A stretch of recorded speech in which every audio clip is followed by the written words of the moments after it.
नवीन एवं अभिनव सौर अनुप्रयोगों निशा पर 2 दिवसीय प्रशिक्षण कार्यक्रम का शुभारंभ। आपको बताते चले जिसके सहयोग से आयोजित नवीन एवं अभिनव सौर अनुप्रयोगों निशा पर आधारित 2 दिवसीय प्रशिक्षण कार्यक्रम का प्रथम दिन सफलतापूर्वक संपन्न हुआ। इस कार्यक्रम का आयोजन कृषक उत्पादक संगठन एवं औद्यानिक विपणन सहकारी समिति लिमिटेड टिकरी वाराणसी द्वारा किया गया। कार्यक्रम का उद्देश्य प्रतिभागियों को एग्री फोटोवोल्टिक APW तकनीक की व्यावहारिक और सैद्धांतिक जानकारी प्रदान करना है। कार्यक्रम के शुभारंभ सत्र में मुख्य अतिथि के रूप में उप कृषि निदेशक वाराणसी अमित जायसवाल उपस्थित रहे। उन्होंने इस तकनीक के उपयोग से कृषि क्षेत्र में होने वाले संभावित लाभों को रेखांकित करते हुए किसानों को नवीन ऊर्जा स्रोतों को अपनाने के लिए प्रेरित किया। वाराणसी से धनेश्वर सहानी की रिपोर्ट। जी, मैं मतलब वरुण सिंह हूँ एग्रीकल्चर की तरफ से। पीवी मतलब सौर ऊर्जा कार्यक्रम दोनों का कॉम्बिनेशन कैसे बना सकते हैं?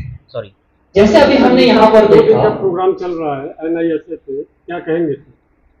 देखिए, ये हमारा जो ये प्रोग्राम चल रहा है ये GIA इंडिया का एक प्रोग्राम है, training in new and innovative solar. और 50 का टारगेट पूरा करने के अंतर्गत हमें 140 दिन का वर्कशॉप करवाना है, जिसमें कि निशा में जो टेक्नोलॉजी है 5-6 टेक्नोलॉजीज है, जैसे एग्री PV है, वाटर बॉडीज को जो लगता है फ्लोटिंग सोलर है, रेड एंड रोल फोटोवोल्टाइक्स है और ग्रीन हाइड्रोजन है। तो ओवरऑल हम लोग मोर देन 100 डेज कंप्लीट कर चुके हैं। और इस तरह का जो एग्री PV का वर्कशॉप हम लोग यहाँ पे कर रहे हैं थ्रू आउट द कंट्री, जहाँ जहाँ पे हमको पोटेंशियल जितने भी इसके रिलेटेड स्टेक होल्डर्स हैं, चाहे इंडस्ट्री के हों, चाहे farmers, regulation and policy makers हों, स्टेट गवर्नमेंट हों, नोडल एजेंसी हो या डिस्कॉम्स, ये बहुत ही मेजर जो स्टेक होल्डर हैं, हम इनके साथ ये ट्रेनिंग और ये जो नॉलेज शेयरिंग का वर्कशॉप हम कर रहे हैं। तो ये किसानों के लिए कितना लाभप्रद होगा? अभी कंस्ट्रक्शन देखिए, ये जो ट्रेनिंग चल रही है अभी हमने जस्ट स्टार्ट किया है और अभी हमने अच्छा बेस बना लिया और कल तक हम इसका पूरा मोटिव हम लोगों को कम्युनिकेट कर देंगे। ये ऐसा है कि सिंपल सा इसका मुद्दा है कि हम सोलार तो लेकिन सारी जमीनों पे अगर हम सोलार लगा देंगे तो हम लोग खेती कहाँ से करेंगे? तो हम खेती के साथ साथ सोलार लगाना, जिससे कई किसानों की जो इनकम है वो भी डबल हो जाए और क्लीन और क्लीन एनर्जी हम लोग पैदा कर सकते हैं। खेती के भी जो क्रॉप्स है उसकी भी पैदावार बढ़ जाती है। उस हिसाब से हमारा एक अलग सा रिसर्च चल रहा है, जिसमें कि हम ये फाइंड आउट कर रहे हैं कि कौन सा क्रॉप उस शेडिंग के लिए बेहतर है।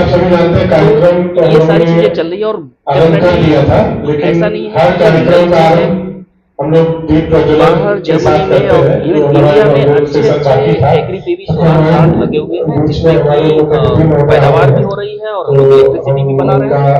और हाँ, अभी हमें आप ये मानिए कि हम अभी जितना अचीव किए उससे कई गुना ज़्यादा अचीव करना है। और ये हम अचीव वही सिर्फ डिमांड एग्रीगेशन और अवेयरनेस से ही ये पॉसिबल है। तो हम लोग अभी ये जो अवेयरनेस जो प्रोग्राम चल रहा है और बिल्कुल उसमें आगे करेंगे और विन विन सिचुएशन है for all the stakeholder. Amit Jaiswal, deputy director agriculture Varanasi.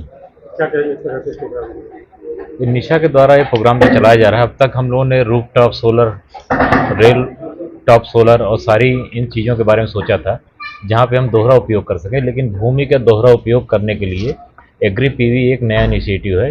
Actually ये पूरा वर्ल्ड सिनेरियो में बात करें तो 1980 के दशक में आ चुका था, लेकिन भारत में 2020 के बाद जब हम क्लाइमेट स्मार्ट एग्रीकल्चर की बात करते हैं, जहां हम भूमि का दोहरा उपयोग करें और एक मतलब कि साफ और स्वच्छ ऊर्जा के बारे में बात करें, तो एग्री PV उसमें नया अध्याय है। क्योंकि भारत एक देश है जहां पर कर्क रेखा गुजरती है, यहाँ पे वर्ष के 6 महीने हमें सीधी सोलर लाइट मिलती है।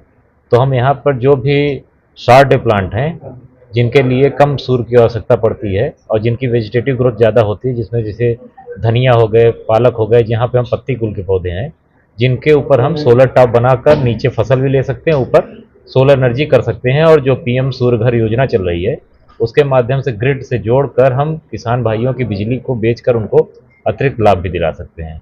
तो ऐसे प्रोग्राम किसान भाइयों के बीच जाना बहुत आवश्यक है और इसमें टिकरी स्थित इस FPO का बहुत ही अच्छा इनिशिएटिव है कि इन्होंने आमंत्रित किया। और जो हम लोग एग्री क्लाइमेटिक जोन 9 में हैं, पूर्वी मैदानी क्षेत्र जहाँ पे सूर्य की रोशनी साल के 6 महीने आती है, ऐसी स्थिति में जहाँ जोत का आकार भी कम है और सब्जियों की फसल ज़्यादा है, वहाँ पे इस प्रकार का प्रोग्राम बहुत ही जो है फ्रूटफुल होंगे। धन्यवाद।